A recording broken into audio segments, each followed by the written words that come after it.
Good morning. Good morning. This is Meditation Reflections. Welcome.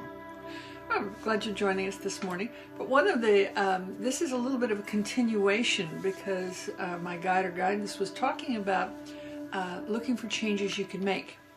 And she set me a little assignment. She said, think about and talk about those times where somebody showed you something very, very simple and it suddenly made something much, much easier to do. Yeah. So you get to come up with one and I'll come up with one. Well, the one I came up with in my mind as you were saying that, I didn't tell the person because I felt they weren't ready for it. It was fairly complex. In setting up a CNC machines, which means computer numerical control, I thought of a shortcut. I was teaching someone else how to use the machine, and it was dialing back to zero, and there's a physical dial. It gets fairly complex, so I'll try to explain it simply. There's a digital readout, and I needed to go back to zero, and there's a little dial you can crank to just dial it back to zero. And but it was so far off of that you'd have to be cranking it for a very, very long time. Another way to do that is to set reset, but the other person I was teaching thought, oh, you're going to lose your location of where you're at, where you're telling the machine where it's at, and no, you're not. But it was a complex thing to explain to him, so I just let it go. It would have taken longer to explain it to him than it would to do it. Go back. So I just let him. Okay, yeah, do it your way. One of the interesting details is... Sorry, that was... maybe not, but actually it's a good example because sometimes something is so complex that a beginner needs to know how to do it the long way. Yes. Before the shortcut will make any sense whatsoever. Yes. Yeah. But for those of you who know the shortcuts, because sometimes it's very handy. Okay, what about the one that you were given yesterday? That was pretty cool. Which one? On the screen. Oh, yeah. I thought hadn't even occurred to me. I was cleaning out a stove fan, the fan above the stove that draws up the smoke and grease and whatnot.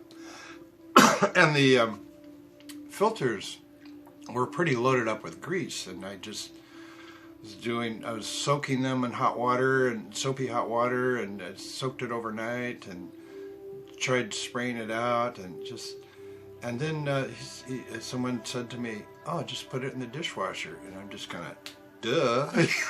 Much hotter water on demand, and a lot of it. Yeah, so it worked well. And so take out your screens above your stove, chuck them in the dishwasher, and yeah, easy.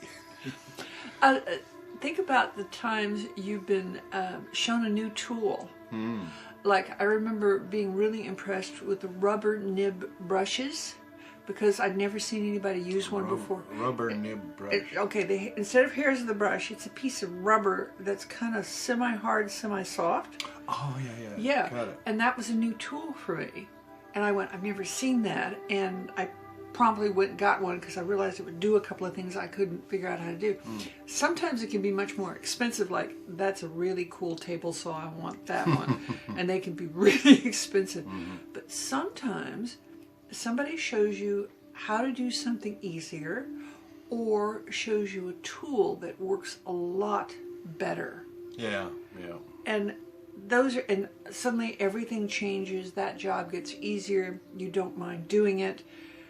But they've made it easy. Now, most of that kind of information is acquired by a long-term experience in the field working with it. In other words, it comes from direct experience. It's not part of the theoretical knowledge. It's hands-on stuff. But it is the little tricks that make a student feel like they've been initiated into the field.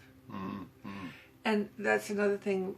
That's the thing, is the voice of experience can teach others.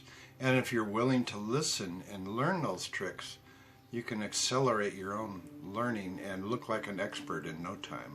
I can remember I have an oddly mechanical background for a woman, but one of the details is I apprenticed in a machine shop. And I can remember them saying, well, you walked in dressed appropriately for a machine shop, so we knew you meant business. And he was talking about somebody who wanted to learn to weld, but every time he showed up to learn to weld, he was in sandals and shorts. Yeah. Which was telling the guy that could have taught him how to weld that this guy really can't learn to weld if he doesn't know to wear the right clothing. And he stopped teaching him, as opposed to saying, hey, Tom, you kind of need to have the other kind of clothing on. This is hot stuff and you're going to get burned. Yeah. So when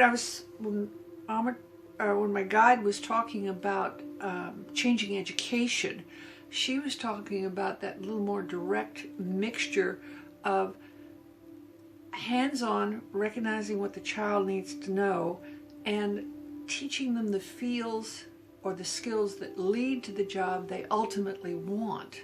Not, you can't go there immediately. If you're a musician, you have to learn to play music, you have to learn to read music. Maybe it's good to know something about history and also listen to lots of music. That's a whole lifetime startup for being involved with music in a mature form. But you're looking for the heart love of the child. Anyway, so it was a kind of interesting talk. So Yeah. think about that Yeah. and see where So- you've added to people's lives. If you can add something to make something easier for someone, do so. And also be willing to listen to others that have more experience than you in a given field.